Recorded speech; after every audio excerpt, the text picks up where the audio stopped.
अस्सलाम वालेकुम नाज़रीन, सिंध टीवी न्यूज़ के प्रोग्राम कराची डायरी में आम आहियां जो मेज़बान बशीर संजरानी। नाज़रीन, सिंध समेत सॼे मुल्क में पाक फ़ौज सां बदियत और जशन मल्हाया पिया वञनि। शुक्राने जा जेके उहे नफ़ल पढ़िया विया आहिनि, माण्हुनि जेके उहे नमाज़ूं पढ़ी करे पाक फ़ौज के ख़राज पेश कियो आहे। पाण जेकॾहिं ॻाल्हि कयूं त गवर्नर हाउस में तमामु वॾी जेका आहे उहा तक़रीब थी आहे। उन सां गॾोगॾु अॼु वरी Pakistan peoples party Karachi division तरफ़ां बि पाक फ़ौज सां बदियत और जशन मल्हायो वियो आहे, जंहिंमें शहरनि सां गॾु जियालिन चूंडियल नुमाइंदनि वॾे अंग में शिरकत कई आहे। जॾहिं त हिंदू बिरादरीअ तरफ़ां मंदरनि में पूजा पाठ कई वई आहे, पंहिंजी मुल्क जी सलामतीअ लाइ दुआऊं घुरियूं वयूं आहिनि। अॼु पाण कोशिशि कंदासूं त पाकिस्तान पीपल्स पार्टी जे अॻुवाणनि गवर्नर हाउस में पंहिंजे नाज़रीन खे वठी हलूं। उते जेका आतिशबाज़ी कई वई आहे, गवर्नर सिंध जो छा चवणु आहे, पाण कोशिशि कंदासूं त उते पहुची करे उहे मंज़र अव्हांखे ॾेखारियूं, उहा आतिशबाज़ी अव्हांखे ॾेखारियूं, उहे मिली नगमा जेके क़ौमी गीत ॻाया विया आहिनि उहे अव्हांखे ॾेखारियूं। लेकिन असां चऊं था त हाणे बि ख़ुदा करे जंग न लॻे। जंग ॿुड़ी मुल्कनि लाइ ख़तरनाक आहे, जंग सुठी ॻाल्हि न आहे। पर असां चवंदासीं मोदी खे हाणे पंहिंजो धर्म वञी सम्झाए, पंहिंजो गुरू सम्झाए या गऊं सम्झाए। बाक़ी पाकिस्तान वरी बि चए थो सम्झी वञ सुठो आहे, न सम्झो त मां सम्झां थो इन जो कलाक ॿिनि जो खेल आहे इहो। इंडिया दिल्ली शहर तबाह करे थो। छा चवंदो केतिरो जज़्बो आहे? अॼु तव्हां ॾिसो त लाइटिंग आहे, झुमरियूं गाना, सिर्फ़ु पाक फ़ौज सां ॿधीअ जो इज़हार कयूं पिया। बिस्मिल्लाह रहमान रहीम। सची पुछो त असांखे ईद खां वधीक अॼु ख़ुशी ठही आहे। ईद जे ॾियारे जी ख़ुशी हूंदी आहे, इन खां वधीक अॼु पाकिस्तान जेको आर्मी असांजो नालो रोशन कयो आहे, जेको दुनिया में हिकिड़ो फैलिजी वियो आहे ऐं दुनिया सलाम करे थी आर्मी पाक फ़ौज खे। जेका राफेल जी हो जहाज़ जी जेका दावा करे पियो ऐं सिस्टम जी दावा करे पियो 400 जी, अॼु उहे तबाह थी विया आहिनि। हाणे हू मुंहुं ॾिसण जे क़ाबिल न आहे। मोदी पूरी दुनिया में हेठि मुंहुं करे ॻाल्हाए थो। ऐं तव्हां ॾिठो हूंदो त 4-5 ॾींहं पहिरियों असांजे पाकिस्तान जी फ़ौज हींअर सबर खां कमु वरितो त ख़ुदा हुनखे सम्झाए जेकॾहिं जंग खां हटी वञे। पर असांजी फ़ौज वार्निंग ॾेई उन खे चयो त हाणे जवाब जी तयारी आहे, हाणे होशियारी कजाए, जेकी पंहिंजा अथी असला होशियारी सां वेझा सां अचूं था।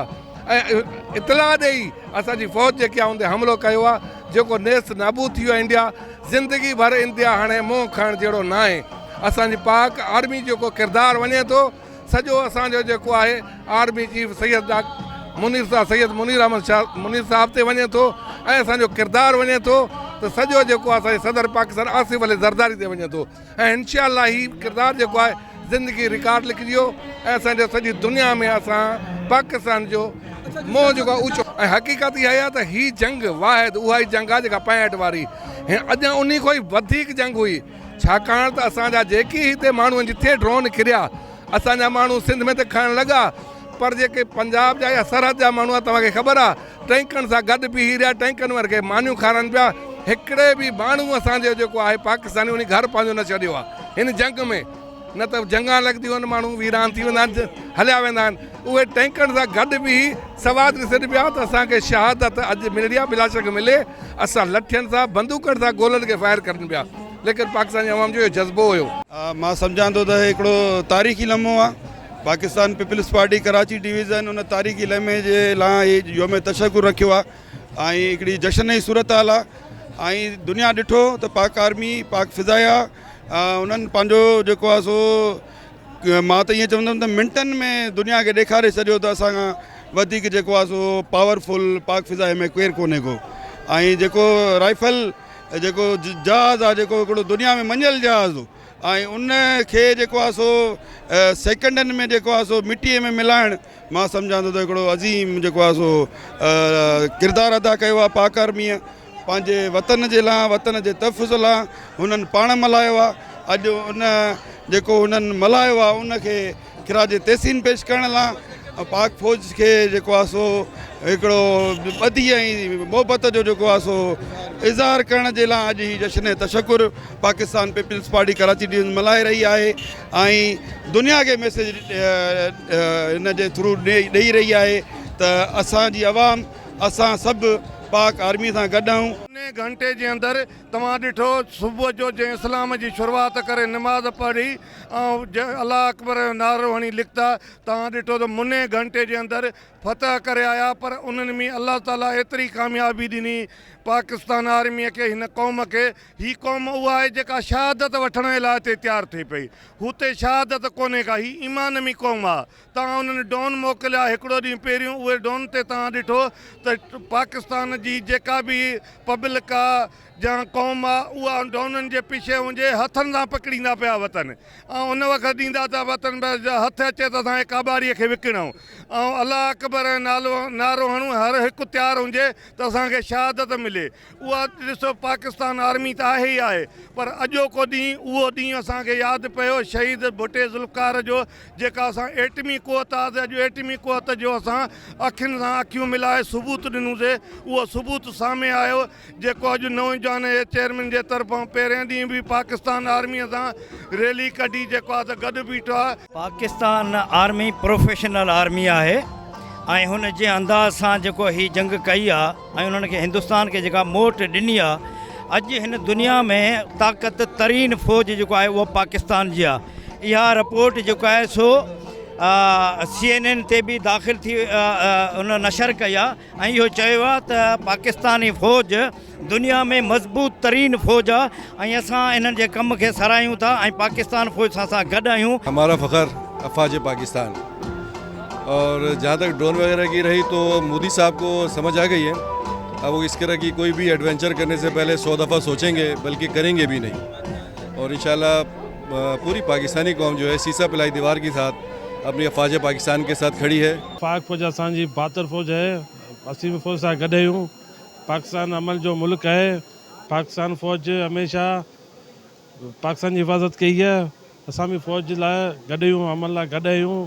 आज जो है हमारी पाक फ़ौज के लिए और हुकूमत पाकिस्तान के लिए हमने ये अज़्म दिखाया, इज़हार तशक्कुर किया कि आज श्री पंचमुखी हनुमान मंदिर में, जो कि 1500 साल पुराना मंदिर है, यहाँ जो है भरपूर तरीके से जो है एक आज़ादी का समा बना हुआ है और एक त्यौहार की तरह जो है हमने इस जश्न को इसको मनाया है। और ये खुशी का इज़हार भी किया है कि दुश्मन नासिर जो सोचते थे वो कर नहीं सके, और एक बड़ा एक अच्छा मैसेज गया पूरी दुनिया में कि हमारे पाकिस्तान के लिए भी कि अमन का गहवारा है और सनातन धर्म हमेशा अमन की बात करता है, शांति की बात करता है।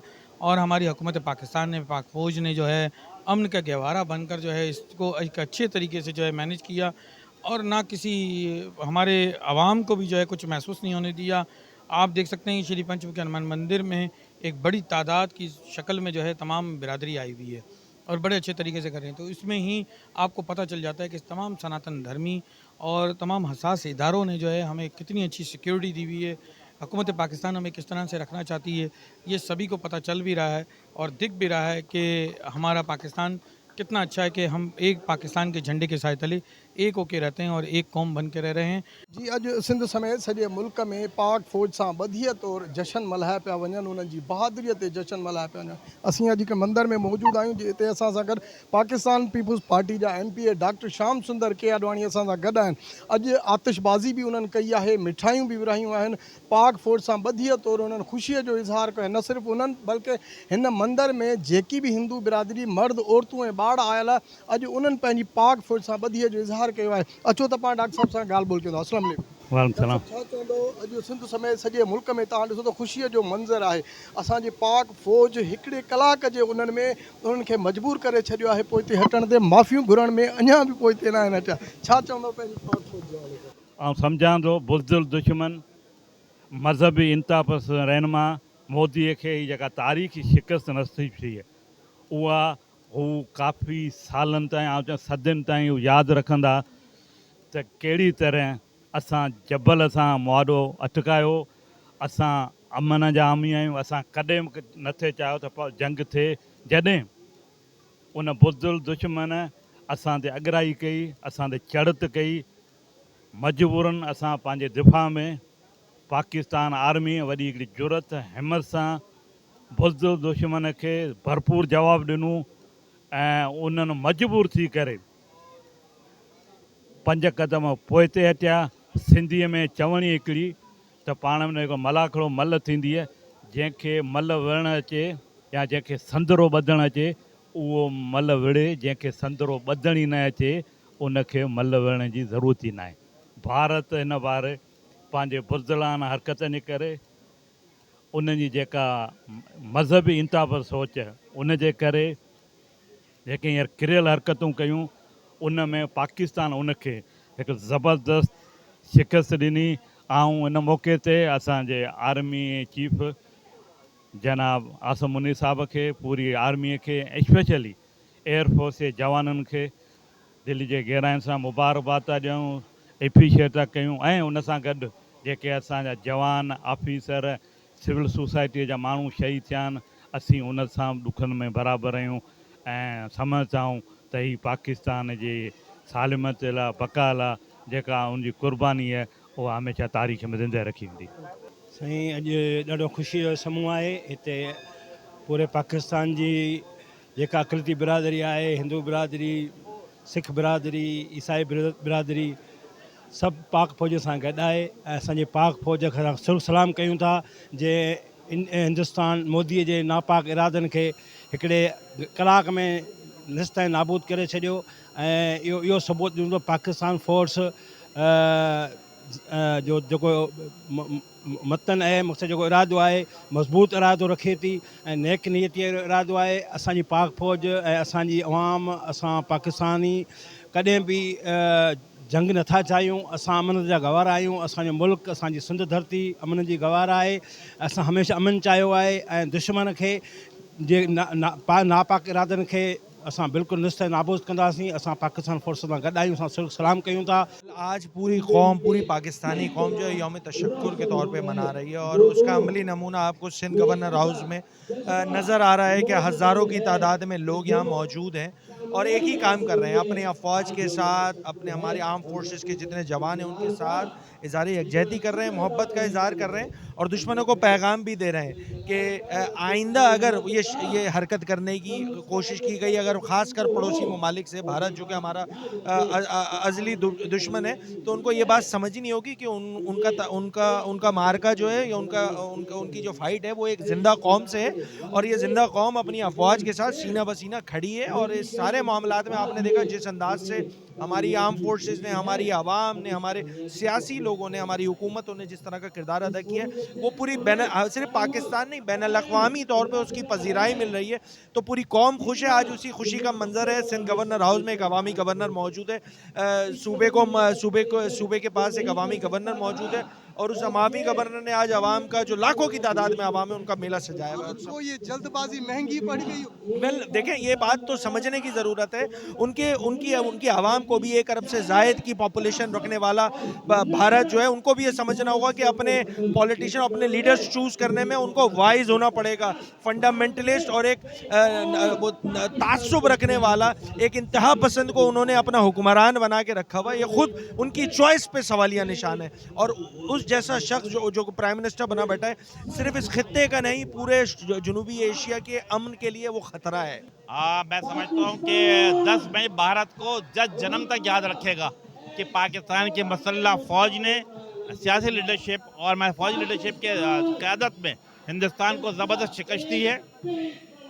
अच्छी बात यह है कि तमाम पाकिस्तानी कौम बला तफरीक रंग और नस्ल पाकिस्तान जिंदाबाद के साथ खड़े हैं, अपने मसल्ला फ़ौज के साथ खड़े हैं। आज गवर्नर हाउस में यौम तशक्कुर मनाया जा रहा है।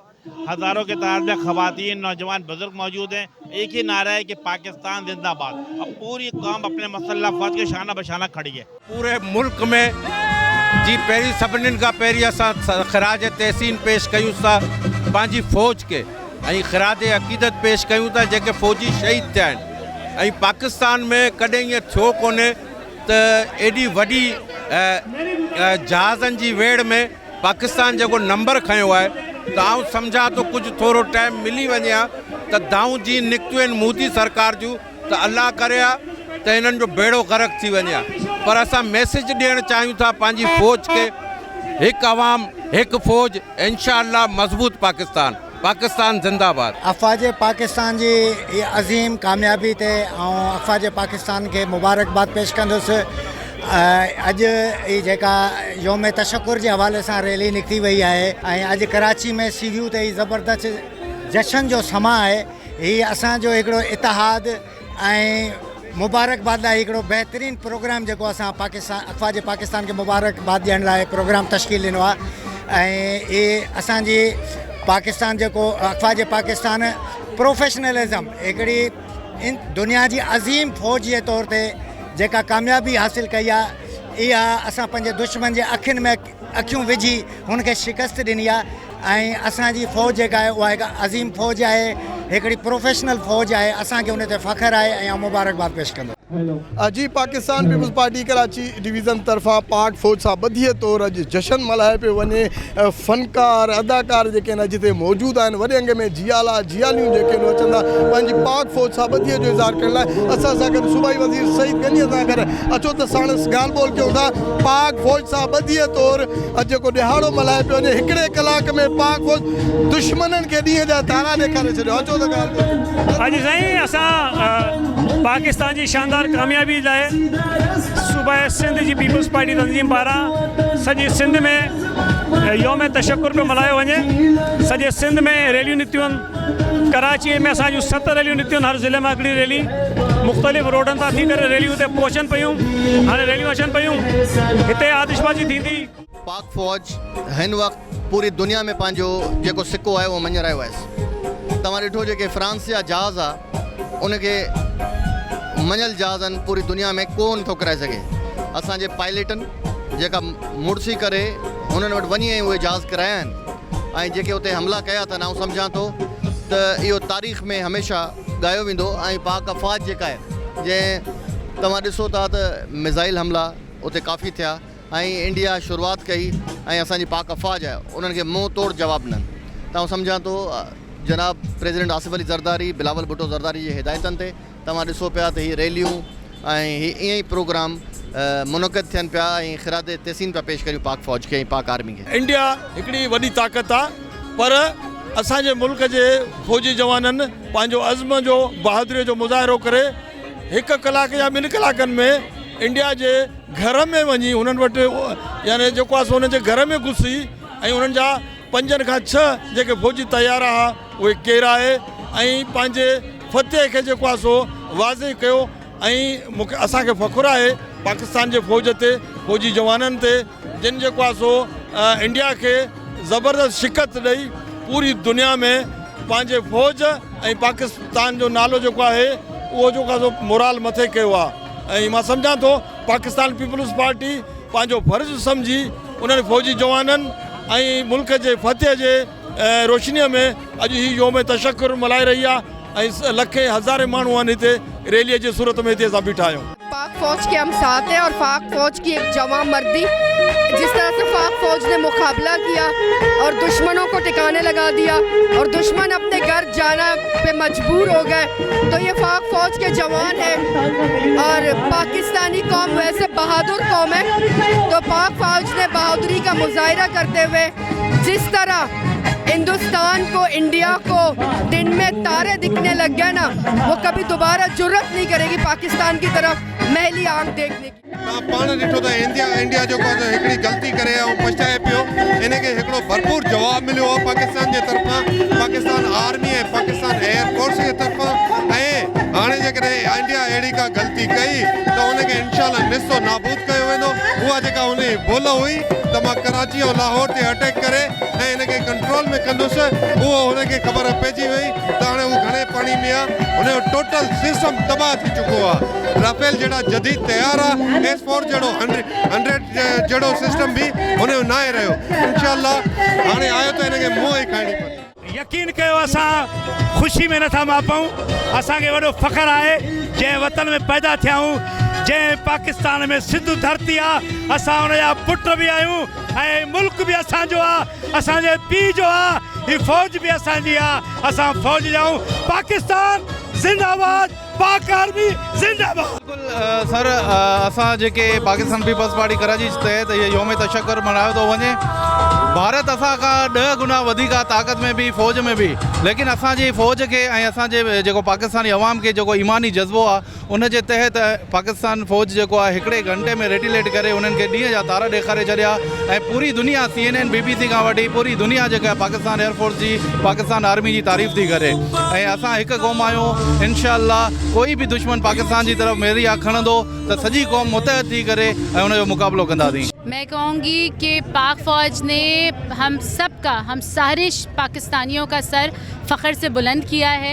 आज आपने देखा कि वो सिंध गवर्नमेंट हो, वो पीपल्स पार्टी वो हो, कराची के रहने वाले हों, आज सब ने यौम तशक्कुर मनाया है और हमने ये देखा कि किस तरह पाकिस्तान की पाक फ़ौज ने जो है वो सीसा पिलाई दीवार बनी और इंडिया को मुंह तोड़ जवाब दिया। जिस चीज़ पे उनको फ़ख्र था वही तैयारे उनके मिनटों में गिरा दिए। तो हमें फ़ख्र होना चाहिए अपनी पाक फ़ौज पे और हमें मैच्योरिटी पे भी कि पाकिस्तान ने किस मैच्योरिटी से इस जंग को लड़ा है। हमारे एंकर्स को जिन्होंने मैच्योरिटी से रिपोर्ट किया उस तरह बिल्कुल रिपोर्ट नहीं करा जिस तरह इंडिया रिपोर्ट कर रहा था। तो hats off to Pakistan, Pakistan जिंदाबाद। हमने फजर पे शुरू किया और हमने असर से पहले अपना काम कर दिया। हमने इनको 5 नमाज़ों का भी टाइम नहीं दिया। तो ये तो सिर्फ ट्रेलर था, अगर इससे बात आगे चाहती तो पूरी पिक्चर हमारे पास थी दिखाने के लिए। जो अल्हम्दुलिल्लाह जेकी इंडिया के बदतरीन शिकस्त पाकिस्तानी फ़ौज ॾिनी उन जे इज़हार यकजहती में अॼु असां पाकिस्तान पीपल्स पार्टी वारनि जश्न रखियो ऐं अल्हम्दुलिल्लाह ॾिसो त जोश ॾिसो माण्हुनि जो, इहो जोश हमेशह पाकिस्तान आर्मी सां गॾु ऐं जॾहिं बि जिते भी रत जी ज़रूरत पई उते पाकिस्तान पीपल्स पार्टी पोयां कोन हटी है। हेर भी असां इहो जश्न जो प्रोग्राम इन लाइ रखियो असां ॿुधाए सघूं पंहिंजे अफ़वाज के पाकिस्तान आर्मी के कि भई असां पंहिंजी फ़ौज सां शाना बशाना आहियूं ऐं जॾहिं जिते भी ज़रूरत पवंदी उते पाकिस्तान पीपल्स पार्टी जा ई कारकुन गॾु होता। छा चवंदो अॼु पाक फ़ौज सां बदिय तौरु असीं जश्न मल्हाए रहिया आहियूं, असांखे फ़ख्रु आहे पंहिंजी पाक फ़ौज ते। अॼु जियालियूं शहर जो आवाम जेको आहे बदिय तौरु निकितो आहे। बिल्कुल अल्लाह साईं जो शुक्र, अॼु इज़हार तशक्कुर आहे, यौम तशक्कुर आहे। असां अल्लाह साईं जो शुक्र अदा कंदासीं जंहिं असांखे हिकिड़ी तारीख़ी कामयाबी ॾिनी ऐं असां पंहिंजे अफ़वाज पाकिस्तान खे ख़राज तहसीन पेश कंदासीं ऐं उन्हनि जो जोश ऐं जज़्बो ॾिसी करे जेको उन्हनि मुंहुं तोड़ जवाबु ॾिनो इंडिया खे उन ते असां उन्हनि खे ख़राज तहसीन पेश करण जे लाइ हिते मौजूदु आहियूं। आज ही नाज़रीन सिंध समेत सॼे मुल्क में पाक फ़ौज सां बदिय तौरु ॾिहाड़ा मल्हाए पिया वञनि। हर तक़रीबन शहरनि में, घरनि घिटियुनि में माण्हू जेके आहिनि उहे पाकिस्तान जा झंडा हथनि में खणी करे बिना कंहिं सियासत जे, बिना कंहिं रंग ऐं नस्ल जे उहे जश्न आतिशबाज़ियूं आहिनि। घरनि घिटियुनि जे ॿाहिरियां तोड़े जो गवर्नर हाउस में तमामु वॾी जेका उहा तक़रीब थी गुज़री आहे। उन तक़रीब में गवर्नर सिंध पाण ख़िताब कयो आहे। उनजो चवणु आहे त 1 कलाक में जेका सो मोदी सरकार खे मुंहं जी खाइणी पइजी वई आहे, आतिशबाज़ी कई वई आहे, गॉड ऑफ ऑनर पेश कयो वियो आहे। उन सां गॾोगॾु पाकिस्तान पीपल्स पार्टी तरफ़ां बि सीवियूं ते तमामु वॾो हिकिड़ो जश्न मल्हायो वियो आहे जंहिंमें जियालनि चूंडियल नुमाइंदनि शहरनि जेको आहे सो वॾे अंग में शिरकत कई आहे।